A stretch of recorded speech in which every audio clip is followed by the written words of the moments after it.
Synthaholics. It's the Record Bible Podcast.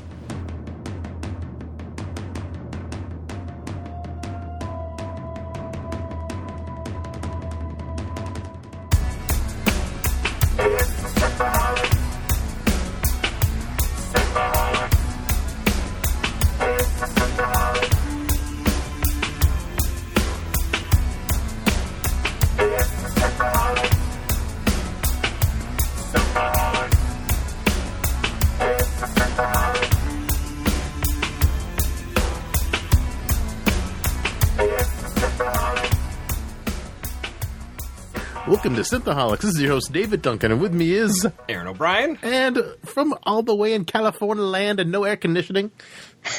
It's Holly. Hey, Holly. Maybe a little loopy from the heat. Are you roasting alive? I'm a little warm. I had to close my fan or my window, and I have a fan on as low as it can go, so it's not making noise. We turned our fan off. It was really humid today. I just don't understand, like, in California, them not providing air conditioning. I understand in Buffalo, because, I mean, it's cold most of the year. Yeah. And not every place here has air conditioning, but, like, in California. Well, do you know, Holly, you might have more in common with this episode than you think, because Tholians live at a very high temperature. Ah. Yes. If you wouldn't be able to survive on a Tholian ship. Because it's way too hot. I wonder if Tholian? No, not a Tholian. Horta. I wonder if the Horta would mind it. I mean, because they secrete that stuff that's really hot that burns through rock. I'm sure they could cohabitate together. Yeah, they could hang out. They could Yeah. I wonder if Tholians have Horta as pets. Oh, really? They could cuddle remember with the Horta. Remember the Horta ship? Remember that? A supposed Federation ship run by Horta. They just fill in all the inside with concrete. Wasn't it wasn't like a giant potato with nacelles off of it? It really was. Remember that? We talked about that in episode time ago. 4 or something like that. I don't remember. But anyways, we have some news to talk about. This was kind of shocking. News is probably over a week old. This is CBS and Netflix are sued for Discovery storyline and characters. So a lawsuit has been filed in the U.S. District Court against CBS and Netflix for perceived similarities between the storyline and characters of Star Trek Discovery and the indie game Tardigrade back in 2014.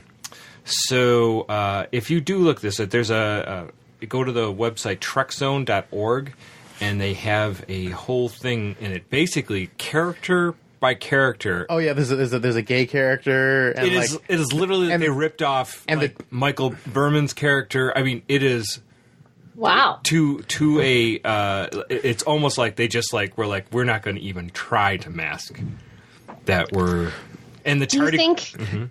Sorry, do you think maybe that's why they switched writers so many times?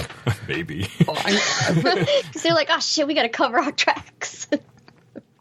I don't know. I just want to know who's responsible. I wonder if it was Brian Fuller that was responsible for it. I haven't read the. I've scrolled through it, but I didn't read it. The article doesn't say a ton other than this is like I said, 2014. Tardigrades was the video game, and the game was a civilization on Earth 20,000 years ago, and that the people are on the verge of interstellar travel using giant space life forms, tardigrades, to travel anywhere in the universe. And basically, the only difference is that instead of a spore drive, that the tardigrade would kind of wrap themselves around they'd snuggle you. Yeah, snuggle you. Hey, hey, buddy. The friendly tardigrade. I mean, they were talking about in early drafts of Discovery that the tardigrade would actually be a character and have a uniform and have a station. I'm just is hilarious. I want to see. There just wasn't budget enough to make the tardigrade more human-like, I suppose. And Doug Jones, get that makeup on. And if you look at now, this is all what do you consider that when it's looks like an old Nintendo style? Is there a certain theme when the graphics look kind of maybe a little more advanced from Super Mario But I mean, like it's just capturing a retro aesthetic.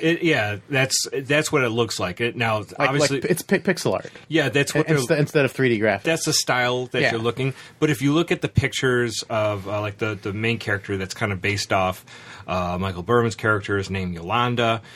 She's African American or African, whatever.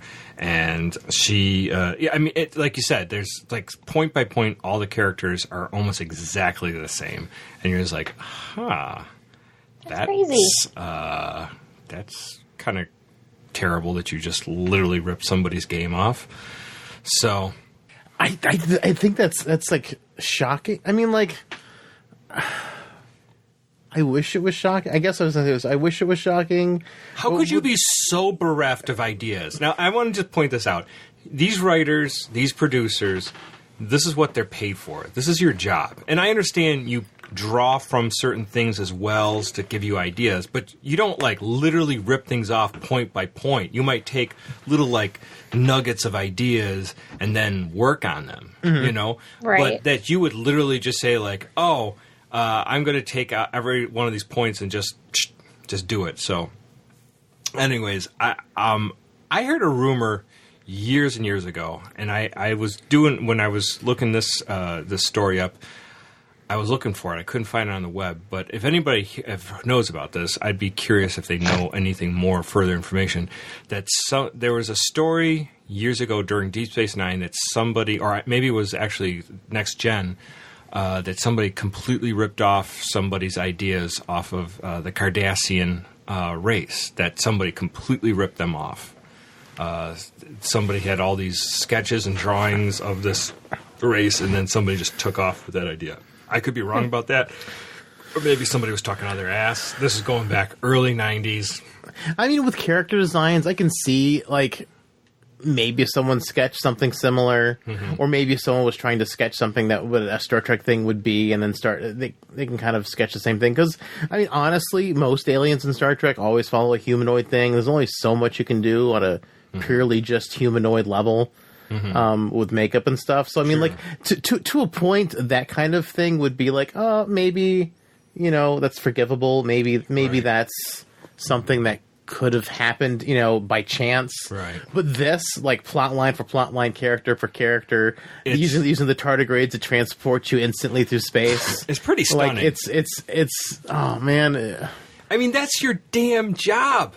Your job is to write and come up new ideas, and you're a room full of people.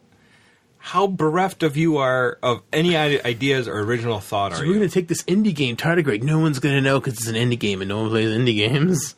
But people maybe do. It was a of course, some people do. CBS writer or something, and he was like, they're never going to know, and then they're going to get sued, and Yeah, but CBS is actually getting sued right now because of this. Well, yeah, but that's kind of like... Well, yeah, whoever that writer was or whoever came up with it, if it was Brian Fuller or if it was some other writers that, like, you know, took those ideas, or one writer that took those ideas and kind of, I don't know. I wonder where that goes. Obviously, the people who made the video game Tardigrades probably aren't super rich like CBS, so CBS can probably pay them off to shut the shit and go away. Yeah, but still, just the fact that it's happening is really ludicrous. That it's just, I mean, like, I mean, sure, it's a fun idea, but I mean, like, couldn't you have changed it a little bit? Like, because I honestly, with the characters being like, you know, ripped off, what's exactly you were literally ripping off the character. Like, it's hard to even imagine that it's so that close. It feels indefensible. Yeah, I mean, just from the little I know about it and some of the it's things not like I've they read. took the tardigrade idea as an interdimensional character. They just took character per character, and then they threw the tardigrade in there as well. I mean, like, what the fuck? For funsies. Yeah. I think it's crazy that they actually used the same name. Yeah. Well, I mean, it's just a space tardigrade. I mean, like they're both off of. Well, tardigrades are literal, are real things. Are tiny, not microscopic, but very tiny. They're near microscopic. I mean, we see them in Ant-Man and the Wasp. If you've seen that, that was kind of fun. Yeah. The tardigrades are getting ready to eat them. Yeah, water bears are also known. Yeah, they're water bears, right? And they had a. If you watch that newer version of the Cosmos, they have a segment on tardigrades there and how they can. I mean, they're pretty amazing. They can withstand lots of radiation, no food, no water. Right. You know, so it's just like they're next to indestructible. And they've been around forever. Before the dinosaurs kind of thing. So like, you know, so I don't understand why some titty twisters made the one in Star Trek Discovery so upset. Since they can take anything but a little bit of titty twisting, and they're gonna expunge all their water. Obviously, you want to get out of there. No more titty twisters. I think I'd probably try to expunge my water too if I got that too many times. I'm done, dude. Done. Over. But yeah, disappointing to CBS. I'm glad it looks like season 2's going in a different direction. Won't be any tardigrades.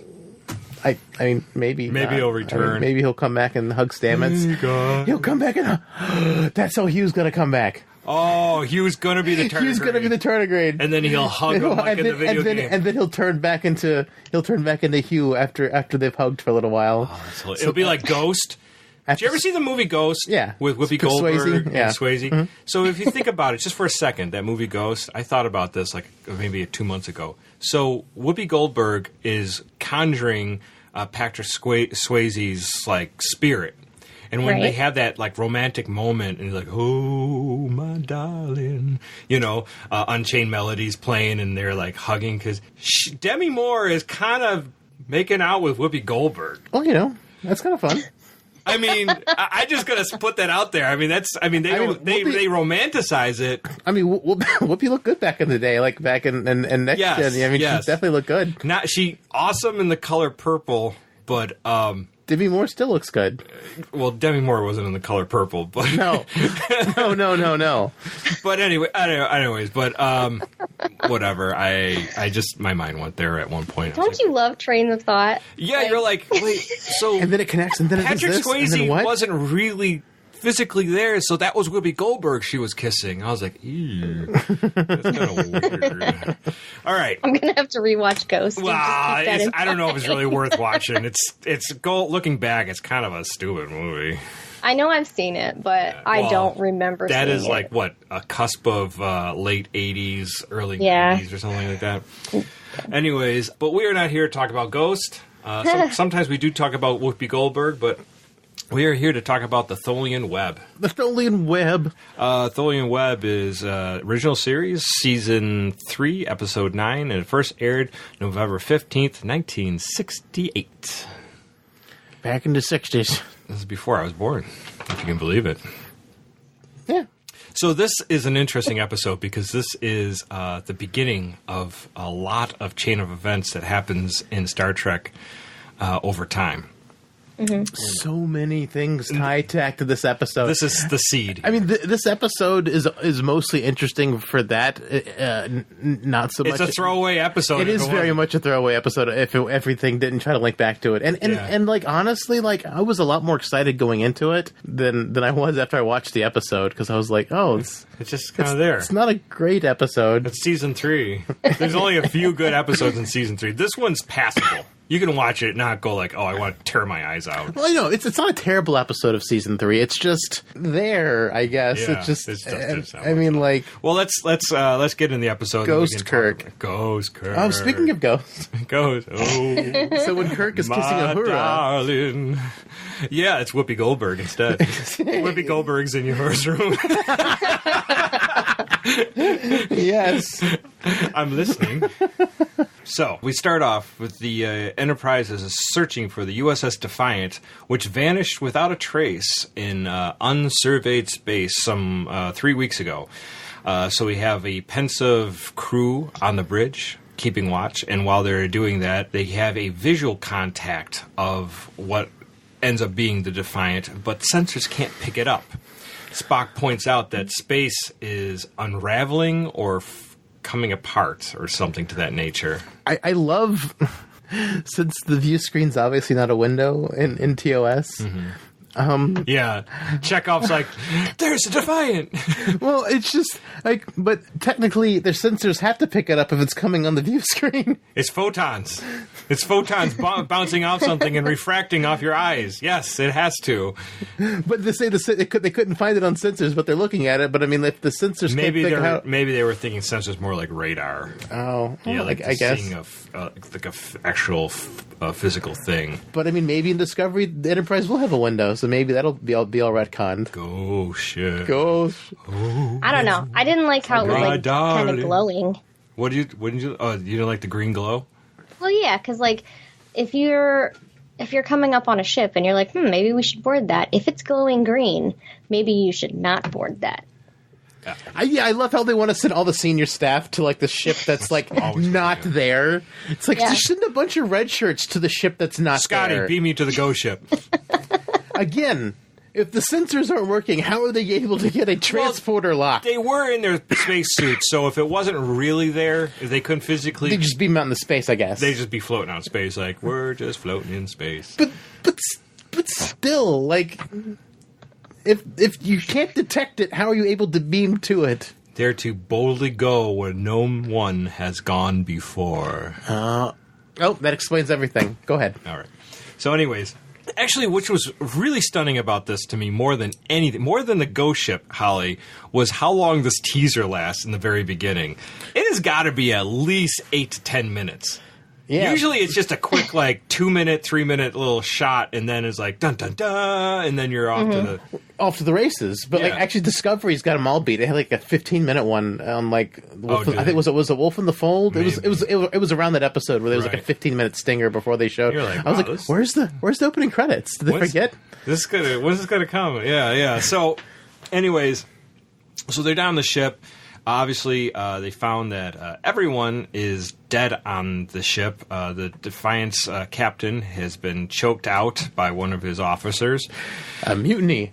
Starfleet has never had a mutiny before. Has there ever been a mutiny? And Spock goes, nope. Never on record. See, the record was expunged. But record was expunged, and maybe they put that in just to give someone an idea that this has never happened before.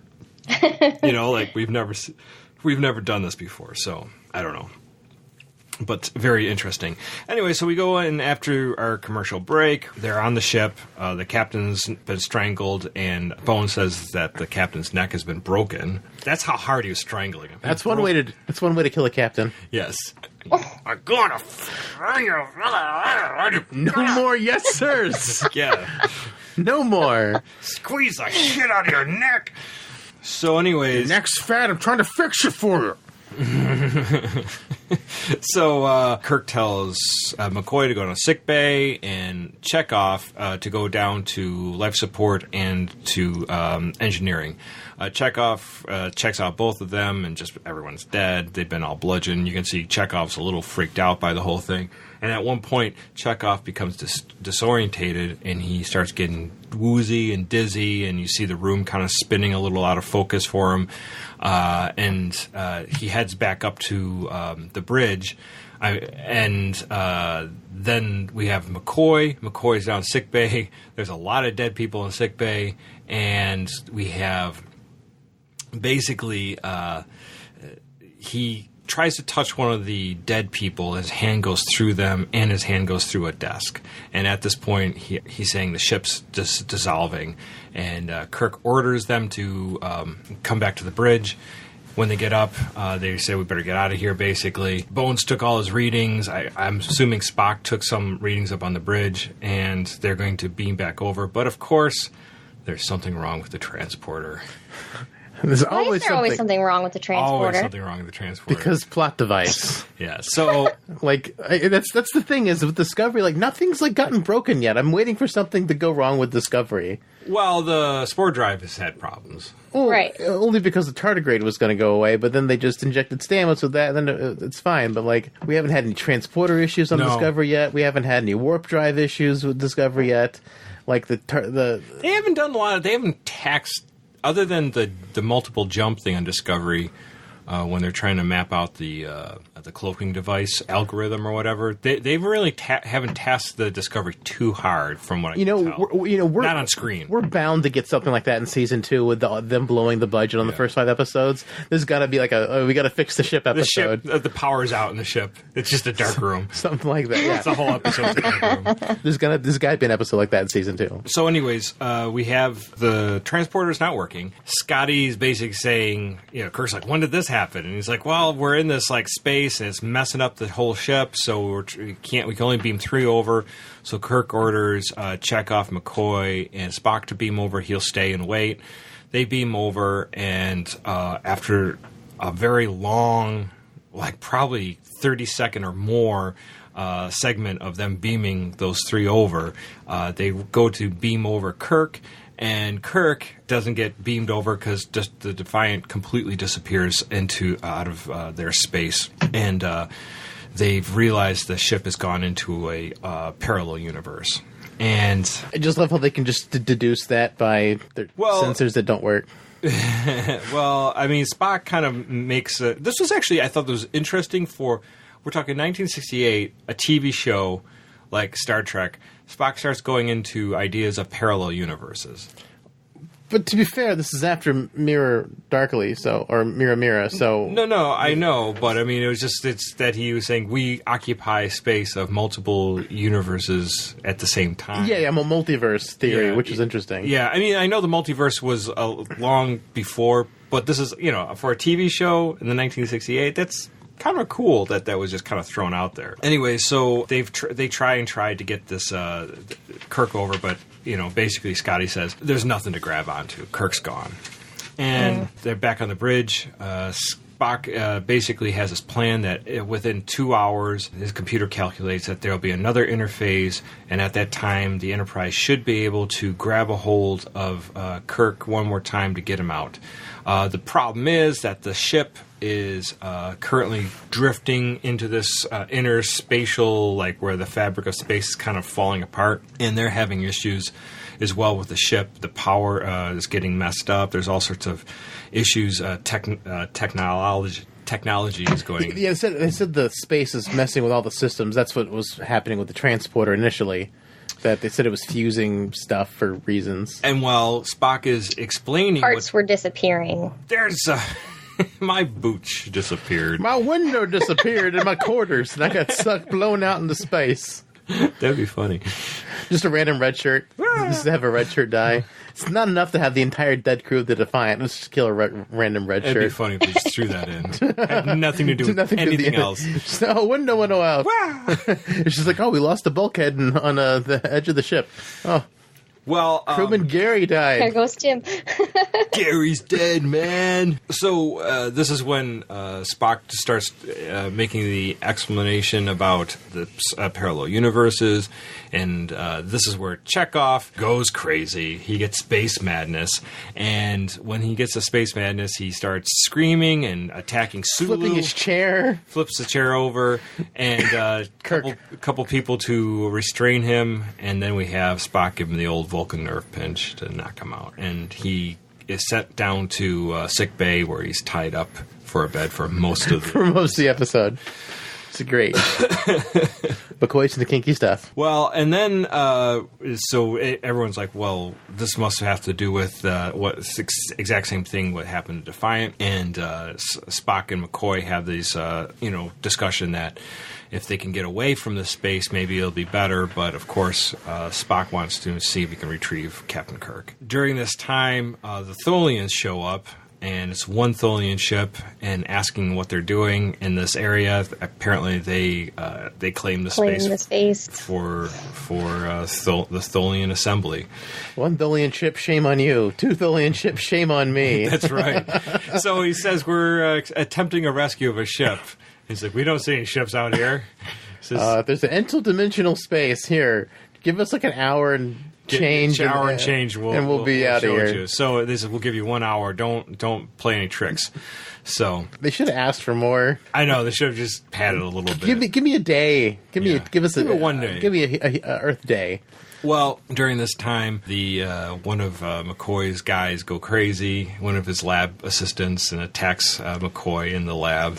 So Chekhov is spreading that space madness. Yes. Apparently, the space madness has little to do with any kind of like contagion disease. It's basically because the fabric of space is falling apart. It's affecting brain somehow. Mm-hmm. So part of their sanity cells inside their brain are disappearing. Sanity cells. I didn't feel like it was just explained very well. I was just like waiting for an explanation as to why are they getting better and what happened. But yeah, no. No, there was no real solid information there. No, there Klingon poison fixes space madness, though. Nerve gas. Poison, nerve gas, tomato. All right. Well, so I bet it neck as well as scotch. So that was a good line. I really enjoyed that. I'll let you know.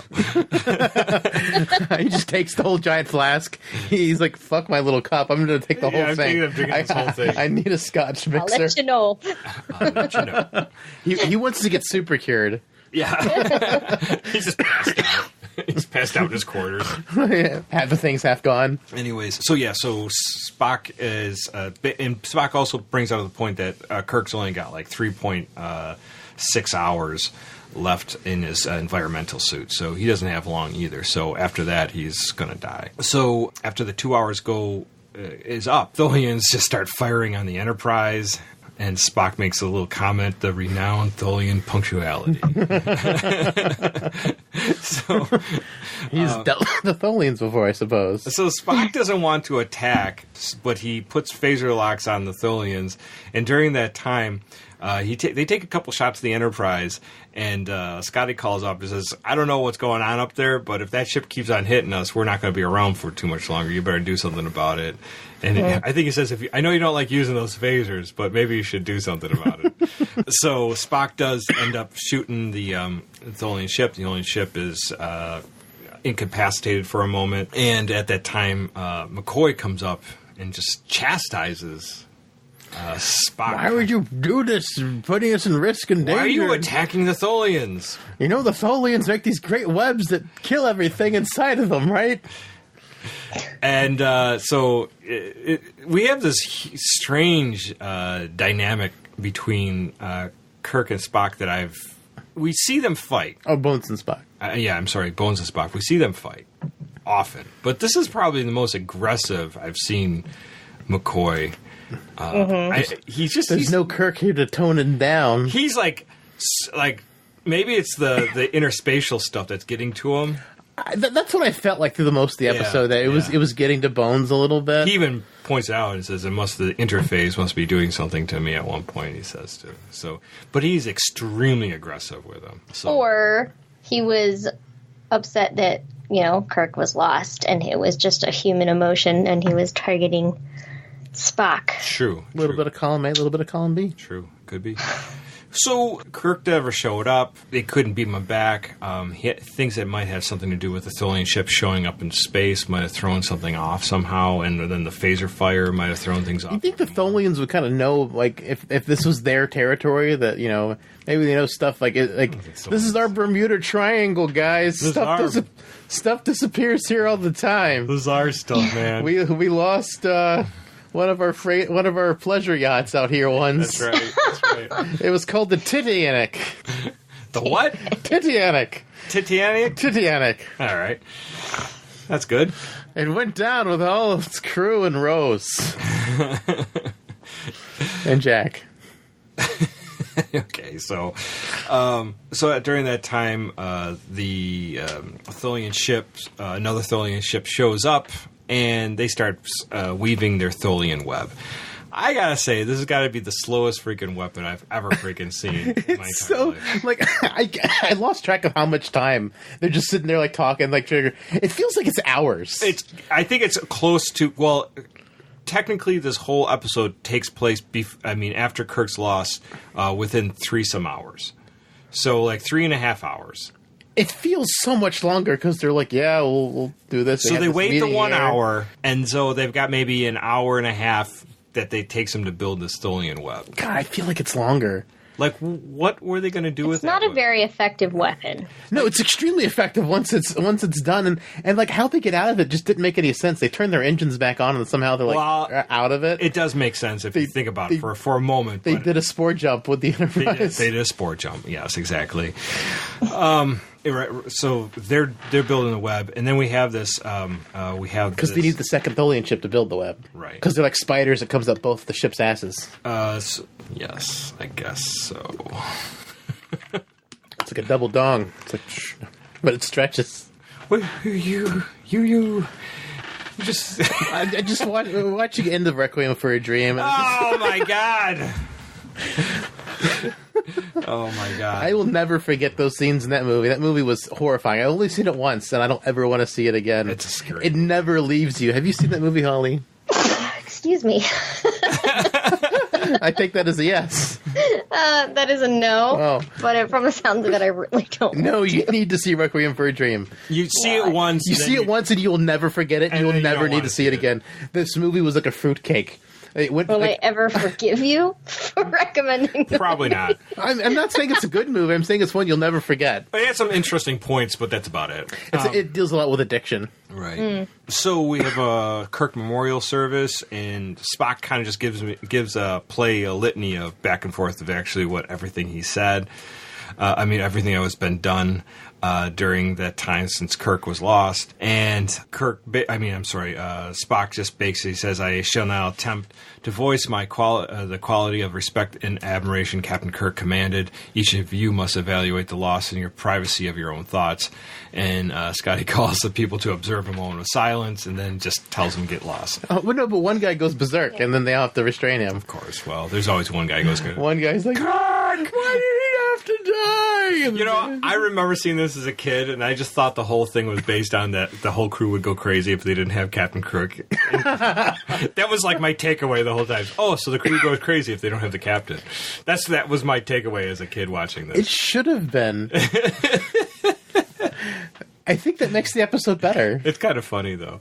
Yeah. So, after the crew's dismiss, McCoy basically tells Spock, Kirk gave us one last order. We have to listen to this tape. And then they argue and fight over whether they should watch it or not. And they finally do. And then even McCoy just is cutting Spock down, even before he puts the tape in the machine. He goes, "Take your time, Spock.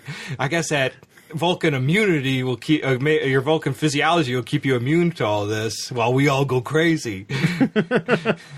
So Kirk leaves us a nice message, basically saying, I assume that you're in a dire situation. If I'm dead, Spock, you need to basically use every scrap that you have of logic and any intuitive sense you have to be a good captain and get you out of this jam. And if you don't find it in McCoy. And McCoy says, I know sometimes, you might think that because he's a Vulcan, he probably doesn't make mistakes like we do, but, he's fallible and you got to respect him as a captain, even though he will make mistakes. So kind of like readjusted their course right there. Yeah, just like gave them the talk. And you know what? Play and be nice. That little small intermission of Kirk kind of made you kind of hit the reset button, and even just it made you feel better after watching it because you're like, because it was been so intense between those two, and they're just fighting constantly, and so it was interesting. So I felt like that scene though, kind of affirms what I was feeling about why Bones was acting so crazy. I feel like he was just ready to accept it, but not really accept it, and fight about it. And Spock was like, I do not accept it. I'm not going to watch this. We're going to get the captain back. Yeah, that's how I felt. I thought Spock was desperately trying to get the captain back. Right. So, so I thought that was interesting. Next, we have so they basically say, hey, we got jobs to do. Let's get this done. Meanwhile, Uhura's in her quarters wearing her... in her nightie. Wearing her disco Space clothes. moo-moo. Her discos. I like how she puts the chain on, too. Like, where are you going? Where are you going? She's going bowling. Maybe she is there. She's going bowling. I go bowling. But then she runs in the ghost of Whoopi Goldberg. Whoopi Goldberg shows up. In her quarters. My darling. Clementine. That is not the song. How do you not know Unchained Melody? Practice? I hunger for your touch. Nope. You don't know the song. Oh my god. Seriously. I don't understand. David. What? I just sometimes I just don't know.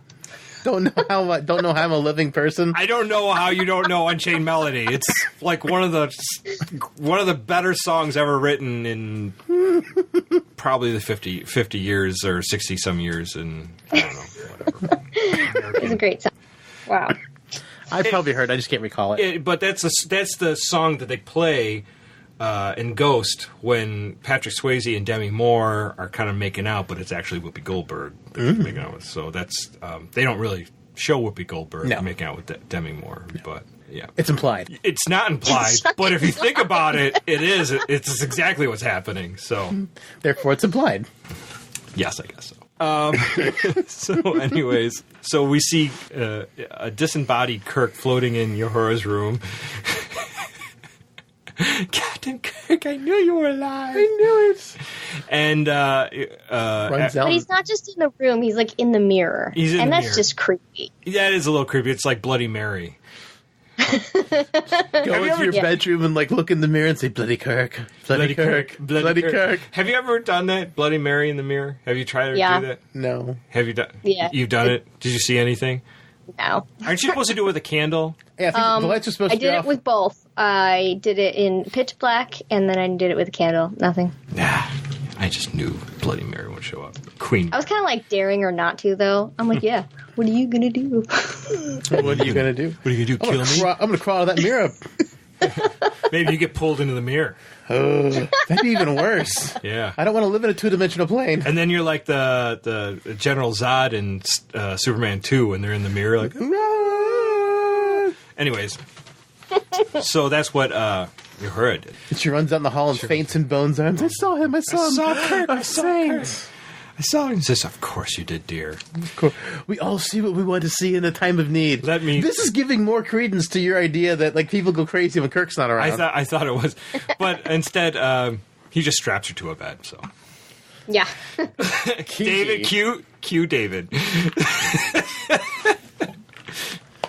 No, would he come back? I just said kinky. That's all you got. Well, all right. This, I went too far earlier, just kind of reining back a little bit, I suppose. All right. I gave you... After Requiem for a Dream and double dildos with the... I gave you carte blanche. So they cart Uhura off to the Federation Funny Farm, and at this point... that's where Bones grew up.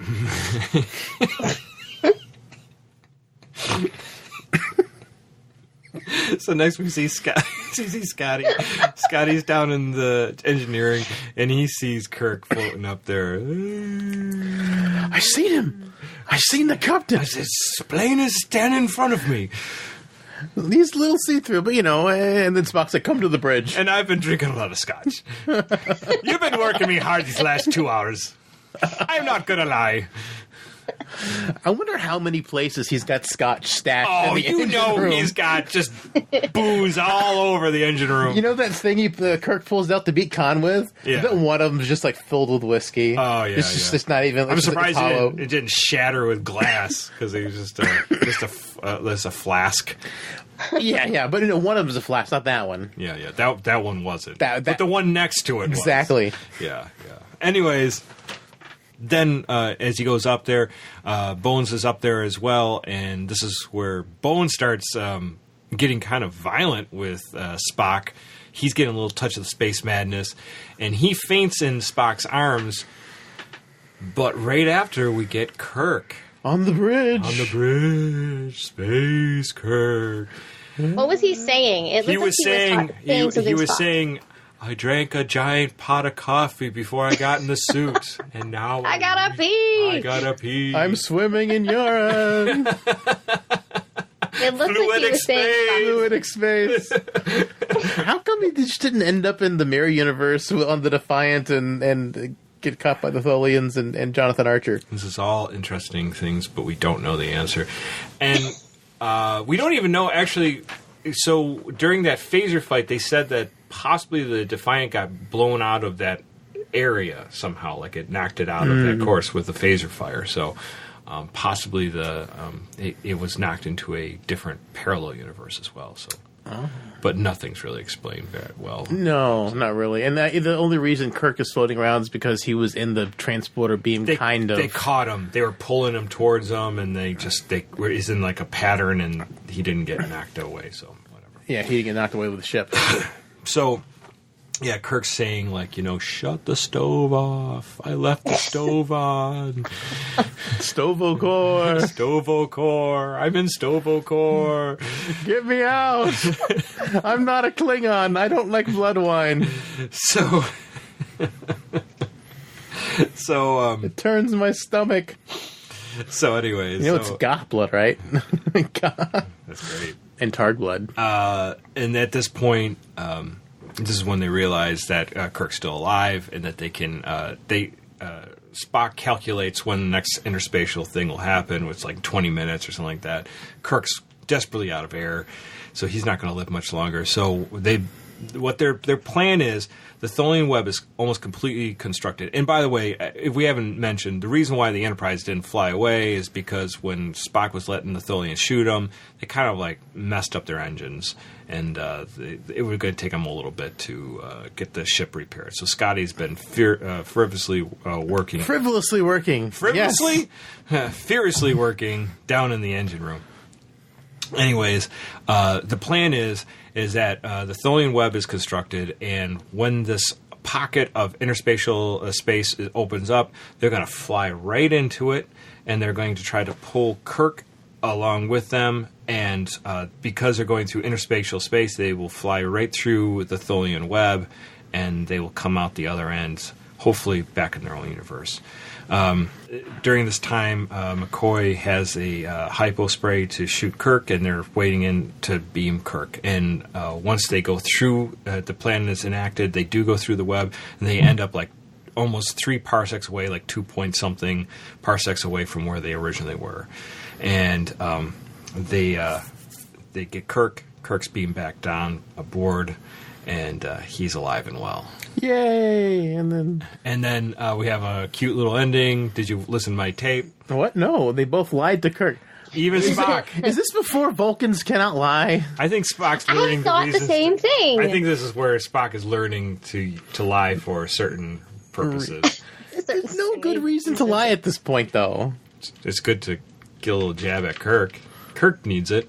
Yeah. He needs to be taken down a peg or two. Especially after his suit was all filled with urine. I'm sure, somebody had to clean that.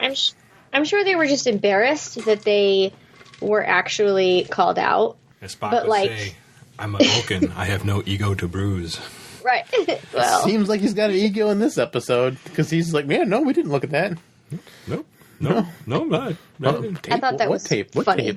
Tape? Well, with my last orders. We didn't find time or something. Yeah, we're too busy. And Kirk was Spock didn't want to find the time. Bones made him. Yeah. So, I mean, it was... You will honor the captain's last order. Okay, so that is the Tholian Web wrapped up. Holly, what did you think of this episode? I'm throwing it right at you. I think I have some questions left. You have some questions? Big question. So can you please explain, you may not be able to give me exactly, because I feel like there's a lot of, we're not sure going on. What does the Tholian Web do exactly? So it's it's a force field, but I got the impression that they were going to kind of drag the ship along with it, like a net. Well, no, in the Enterprise, we see the Tholian Web, it basically just crushes the ship to death. Oh, is that right? Once it's complete, it just crushes the ship and it destroys it. Okay. But and that episode is after this, so it doesn't explain. It's before this in this episode, right? Oh no, Tholian the Enterprise episode takes place before this. Okay, yeah. So Enterprise obviously is a prequel. Is a prequel, but obviously Tholian Web, the original series, was the original series. So Right. Yeah, it's just that the Tholian, we see that Tholian Web destroy something in the Enterprise two-parter, which also deals with the Defiant, because they find the Defiant and this futuristic ship, and they're all blown away by it, and they take it for the Empire, and Captain Hoshi Sato becomes Empress. Well, I didn't feel it was explained very well in this episode. Well, no, they didn't. No, I mean, we have no idea what the threat of the Tholians was in this episode, Right. because they didn't seem scared. No one seemed to worry about it. They didn't say what it would do. Right. This it was episode very does. blasé, well, let them build it. Yeah, what's the worst they can do? Right. I liked the space suits. Those were fun. Those are fun. We see them Very here and there. silly. Not a ton, but we do see them. Like, I think in Whom Gods Destroy. Yeah, we see them again. Whom Gods Destroy, which is later in the third season. These are different than the spacesuits that they wore earlier in the show. Not the red ones. Yeah. Yeah. And apparently the spacesuits were like really difficult to get in and out, and like during filming they had to take them completely off to go to the bathroom. Of course. Yeah, they couldn't just so it was like made things super long just to get in and out, just because I gotta go because And didn't you guys mention that, like, early seasons, it was like the studio didn't have AC and it was just sweltering? I'm sure. Oh, and the studio lights and everything. I'm sure it was. Yeah. And because those lights back in the 60s were really intense. Yeah, they weren't. Right. They weren't like Not energy efficient. for yeah, sure. no, they were just like burning. Get sunburned. Yeah. Trying to think what my other thoughts were. I don't know. I don't know. Did you like the episode? I felt like I needed more explanations. Did I like the episode? I don't know. I felt like it was kind of like watching a cat chase its tail. Like, I felt like there was a lot of movement, but there was no real, like, obviously. Nothing happened. Like no real threat. Yeah, Well, there was and a threat, but it wasn't. It's unknown. Like they didn't say what it would do, or it felt. Well, Spock only made the insinuation is once this web is completed, we'll never see home again. Oh yeah, I guess they'll. So, And and then they did a close up on Uhura for no reason. You're like, no more Uganda. Uganda. I don't think she's Uganda. Isn't she Swahili? Oh, no more Swahili. I'm sorry, Swahili. My mistake. I don't know if that's totally correct, but I thought she spoke. I think because it's the episode with the nomad wipes her. And she's able to speak Swahili immediately because that's like her earliest memories, Right. I guess. Right. So yeah, This is to me, this is interesting because when you go back to the Galileo 7, we see Spock in command, and he, although he's successful in saving the shuttlecraft crew, he makes tons of mistakes, and the crew hates him the whole time. This Right. time, the crew hates him, but he's actually successful. Everything he's done. He's just dealing with a very irate doctor. If you didn't have McCoy there, it wouldn't be so bad.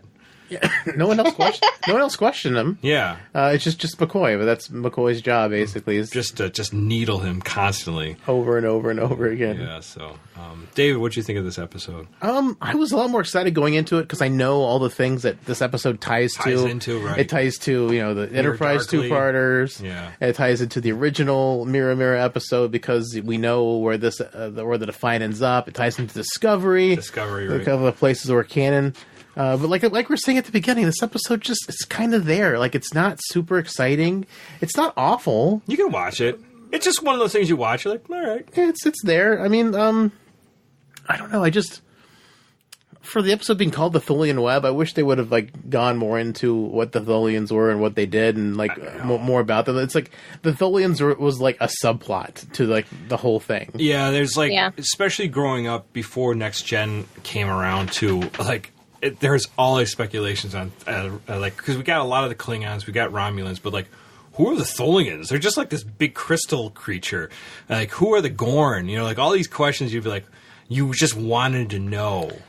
so much about it, and there was nothing. Never learned more about the Gorn. Other than just that, those episodes. I mean, more. The Gorn do show up in the Enterprise 2-parter. a Gorn does. It's like lost. It's like hanging out on the Defiant for whatever reason. Right. Yeah, I'd honestly love to see more Tholians. Well, like you said, we see them in Enterprise. No, but I mean, I'd love to see them going forward. Like in Discovery, Discovery could do Tholians. That would be cool. I would love to see them, and with the budget, they could actually do Tholians awesome. I thought Enterprise did them pretty good too, instead of just crystal. Well, they had like the weird CG thing, but it was still like kind of vague. Kind of a vague looking alien. How are they going to do it? I mean, considering what they did with the Klingons, they may not even follow the guidelines set forth in the previous showings of the Tholians. True enough, they just change them completely. But the thing is, I mean, like besides the Klingons, all the other alien races they showed in Discovery are really faithful, modern-looking adaptations. The Andorians look amazing. The Tellarites look awesome. I love the tusks and everything. They did a good job. And like the nose doesn't look awful anymore. They look seriously like awesome. Yeah, they did a like good job. it's just the Klingons. I don't know why they went off the rails with the Klingons, but everything else they did was amazing. Sarek looked great. I mean, he had his ears and. The ears. The ears weren't weird. He didn't have a perma frown for like the Romulans. I don't know. So I mean, like Discovery did a really good job with all the other aliens that we're familiar with. So hopefully they'll be faithful with the. I mean, they could do anything they want with the Tholians, because the Tholians, like we've only had like 2 on-screen appearances before, and nothing. And like the Enterprise one is a little bit. I mean, the shape is sort of the same, but I mean, I just don't remember there being a ton of detail. I mean, I haven't seen the episodes in forever, so I don't remember. They're like kind of walked on these like not stalks, but weird like 4 legs or something like that. It was kind of odd looking, but I'd love for them to deal with them more, and with the budget they could do that. Just with Discovery, they can't do the Gorn because I mean the Gorn were kind of new in Kirk's era, so I mean, right. I mean, I know they have the Gorn skeleton in Lorca's Room of Horrors. Yes. But yes. That doesn't make any sense either now. Now, I have a question. If you guys are talking about all these possible things that are happening on Discovery, are they even going to be able to continue filming while during this lawsuit? Because then anything that they put out, it could be potential property of someone else. It's a good question. I don't think it works that way. I think they have to go to court first, unless they get some kind of cease and desist right away. But again, you're talking CBS is a huge corporation. They have big lawyers. They're the ones who are going to. If it was if it was us doing that, stealing from CBS, we would have a cease and desist with the police showing up to shut us down immediately. Right. So okay. I mean, it's possible that could happen, but it's very improbable. Nothing in the news I've seen has hinted that production's slowing down. In fact, this story is actually it's kind of buried. I don't see it a lot. I don't see it it's not in any big feeds. This is like kind of like buried. And the guy who brought this out for the Tardigrade video game that was stolen. He basically, people are basically saying, look, I know you're bringing this to attention, but you better go radio silent. Don't say anything. Don't talk to anybody about this. Get to your lawyers and make sure, your ass is covered because you're better, right. you're going to war. It's, David against Goliath kind of thing. Yeah. So. Very, very much so. And, I mean, like we said at the top, there's not going to be any... there'll probably be a payoff or something like that. I don't think it's going to be enough to halt production. Like I said, it's like small potatoes. Because, indie developers usually... I don't know how many people have worked on the game, but, usually indie teams can be as small as 1 or 2 people to, 15 or 20. The usually indie teams aren't that big. So it's not a whole lot of people. CBS has, got their assistant lawyers are probably got the 15 or 20 of those, and not just their big ones. It's I don't know. I don't see it slowing down. And the thing is, the lawsuit would be over season 1 more than anything, because I don't think they're going to continue the Tardigrade story. Season 2 is quite obviously no, but the characters are ripoffs. Yeah, sort of. Yeah, maybe, but they're at least the storyline is going to be different because it's going to be focused on Spock from what it looks like. So yeah, who knows. But of course, the preview could be, throwing us, off completely. Sure. Well, What do you think about this episode, Aaron? Like I said, when I was a kid growing up, I thought this was basically if Kirk wasn't around, the whole crew would go crazy. That would have been a better storyline. Kind of hilarious in its own way. I just, it's such a cheesy episode. Kirk floating around, and they're all going, "It's the captain," and people going crazy, and I just love space madness. It's always a theme. And they're suffering from space madness, Kif. Yeah, exactly. Well, Kif. I always love that. I growing up, like I said, before we had Next Gen, the Tholians was just like, what are those guys about? Who are they? It's so cool. It's so different. It's super alien, not just a little alien. It's really alien. So you was like, what's that? Yeah, for Star Trek, I mean, that's super. Yeah, it was very different. And so very interesting growing up with this episode. It was just, I think this episode was cool because it sparked your imagination about different things. We talked about parallel universes, obviously. The weapons, the Tholian Web was just weird. Like I said, probably very inefficient, but still very weird. Maybe if there was multiple ships, maybe there was 20 ships, maybe they could do it faster. Oh, sure. As long as they're in even numbers. So, you just got to do the double dildo thing to make it work. But again, David, you're welcome. but then it was one of those. I guess I have a soft spot in my heart for it because of those reasons, because it did spark my imagination during that time period. From the 70s into the early 80s until Next Gen. When Next Gen took off, you kind of forgot about the episodes because you had all the new episodes to watch. All the new ones, yeah. So you were you forgot about all the old stuff that you were into. And lastly, it's just that this is tied in so much. It's this thread that's been, needled through the fabric of most Star Trek. A lot of Star Trek, into Enterprise and, now into Discovery. I really thought we were going to see the Defiant in Discovery. I was so sad we didn't. And it was weird they did all those modifications. It was very strange looking. Well, but I mean, they had 100 years to mess with it. So, I mean, it kind of makes sense. I guess, but it was odd still no matter what. But it also should make all the ships, having all that advanced technology 100 years earlier, it seems like all the ships in the Mirror Universe have been way more advanced than the ones in our universe. Right. They could have been poised to invade. That would be fun, the fun storyline where the Mirror Universe, if they had, actually gone in more advanced than ours, they invade the Breakthrough Universe. That'd be fun.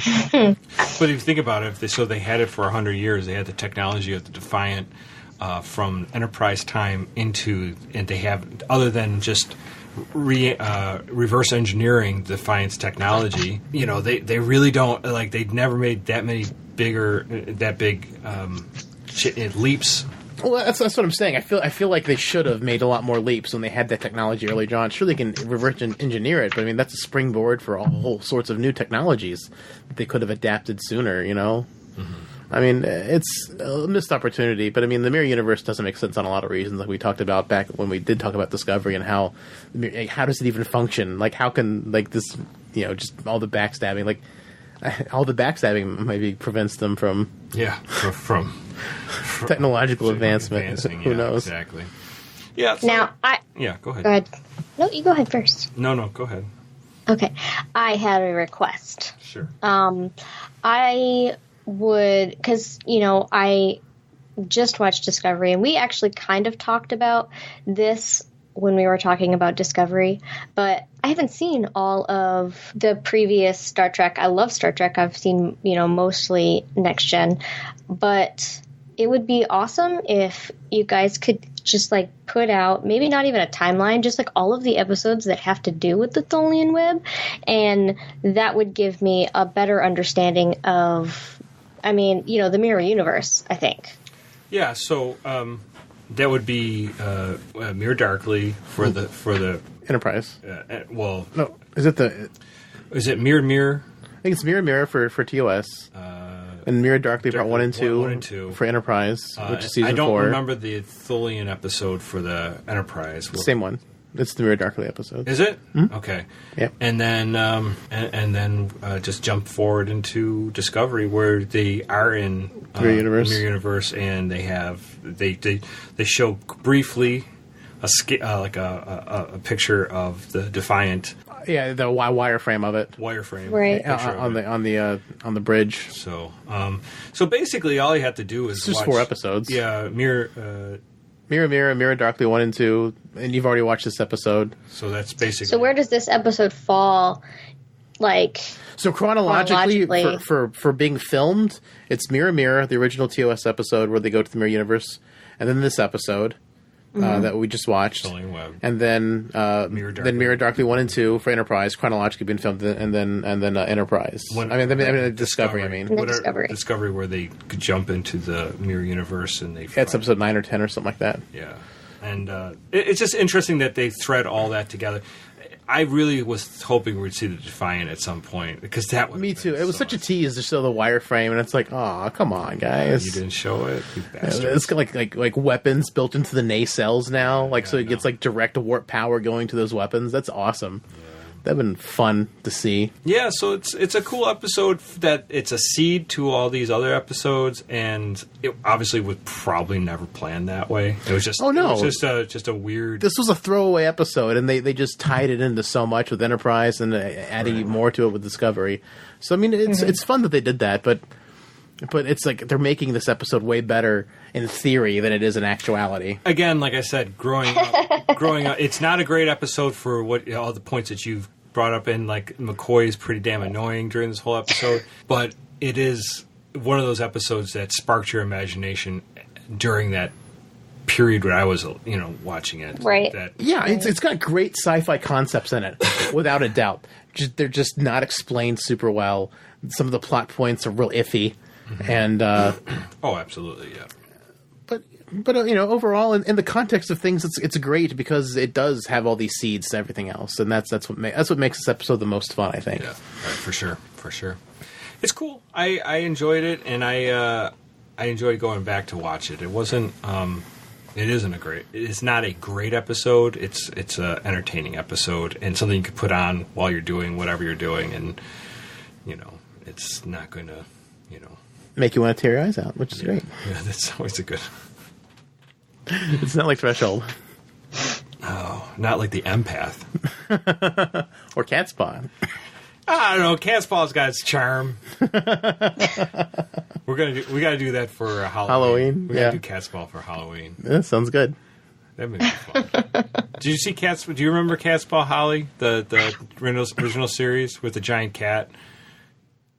I don't think so. Oh, it's like witches and warlocks and all that stuff, but the Kirk and crew are down on a planet. It's interesting. We'll have to do that one. It's painful, but it's funny at the same time. Okay. If you just take it as humor, it's fun. Yeah. Don't take it too seriously. Don't take it. And that's how our Halloween episodes usually go. Yeah. I still think Schisms was our best Halloween episode so far. Yeah. Have we done other Halloween ones? Oh, we did the Halloween one with Holly. I don't think you were there on that one. Oh, no? Because we talked about the one episode called One where 7 of 9's got to keep the crew alive, and she's by herself, and she goes insane. So that's kind of like that was kind of like horror-y. Yeah, so that's creepy. Yeah, we did that with Holly, like right after we first met you, way back then. Right after you first met me. Yeah, right after we first. Oh, I was gonna say because you were talking to Aaron, and you were looking at Aaron. Well, yeah, because I was telling him about when we first met you, Holly. Yeah. Yeah, got you. Well, I don't think you were there for that one. No, I don't think I was either. Oh. No. I don't think you were Aaron. No. But.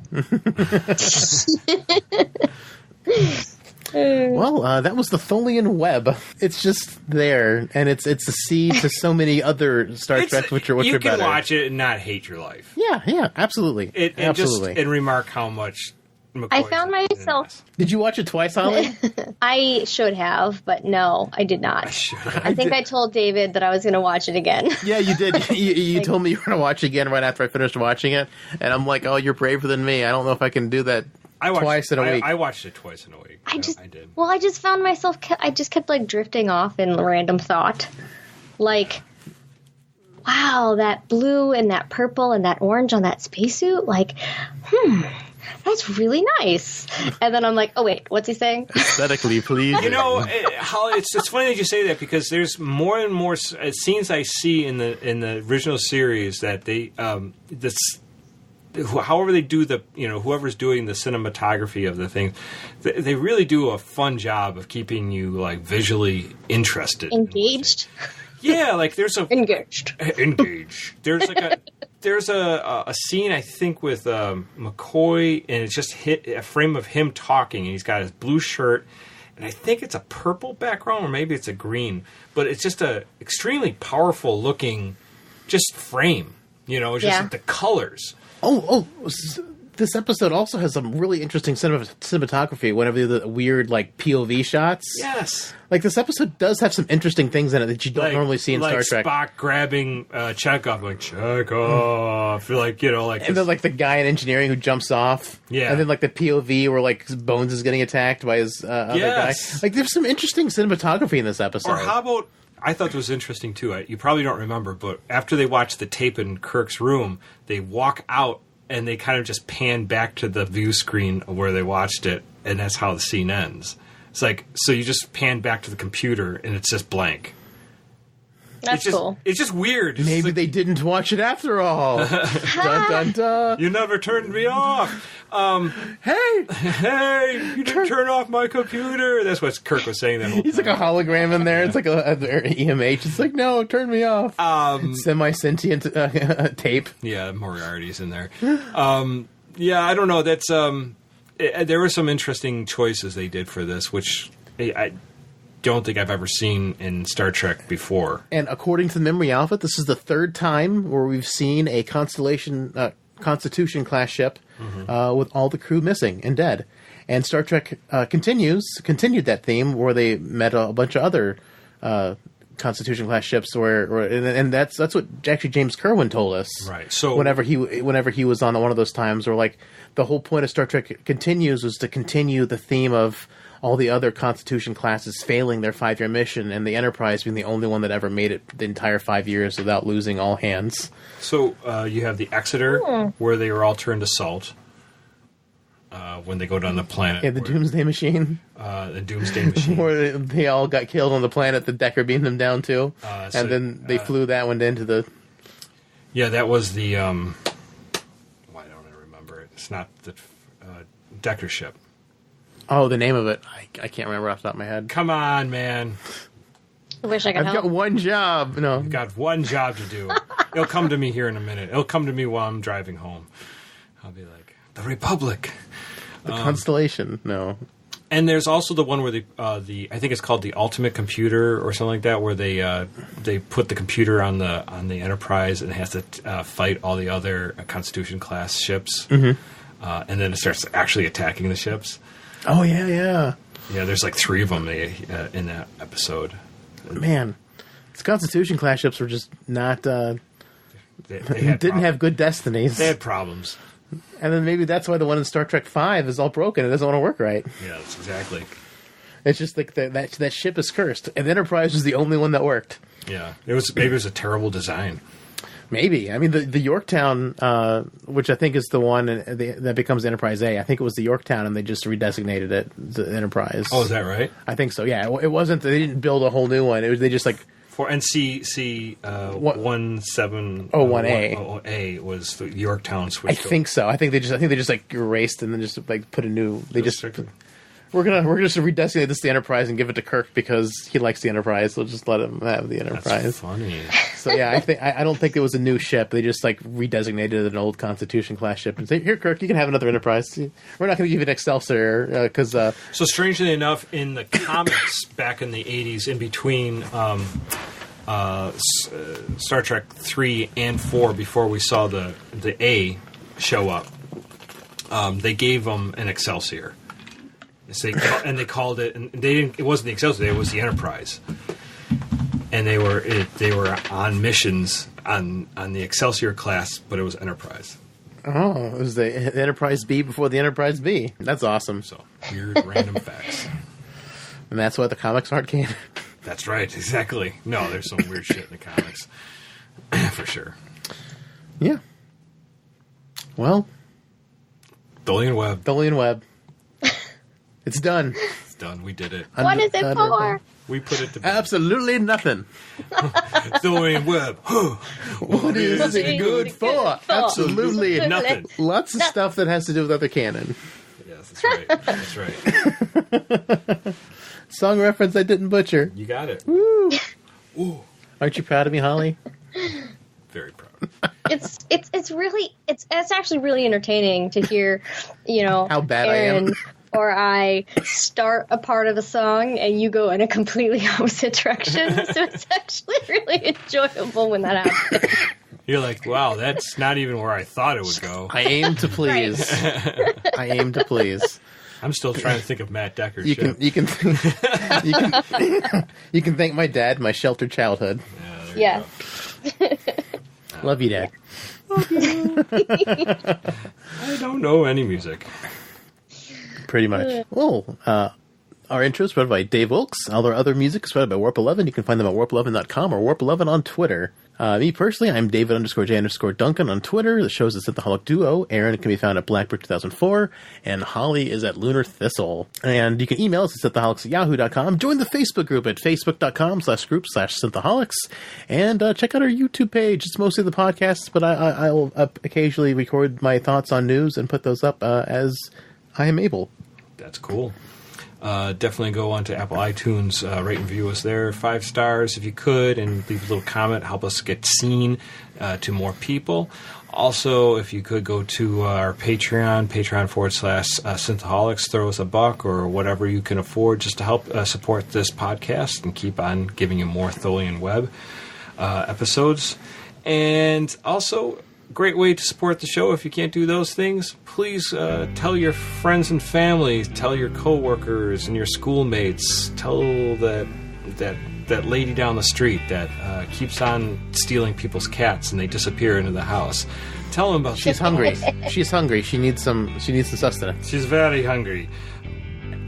Let them know about Synthaholics. That's a great way. Could be her snack time podcast. Snack time. Snack time, Cat yes. time.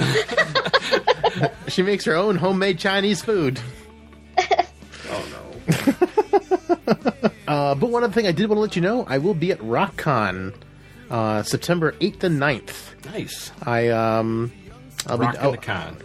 in Rochester, New York. So if any of you guys are in the area, I'll be at the. I'll be mostly floating around the con, but if I'm at a booth, I'll probably be at the Back Issues Comic Book Hub, BCPIP podcast booth, because that's going to be our home base. I'll be hanging out with Chris Chavez and his gang at that con, and I'll be running around shooting videos of cosplayers for get another cosplay video up on our YouTube channel.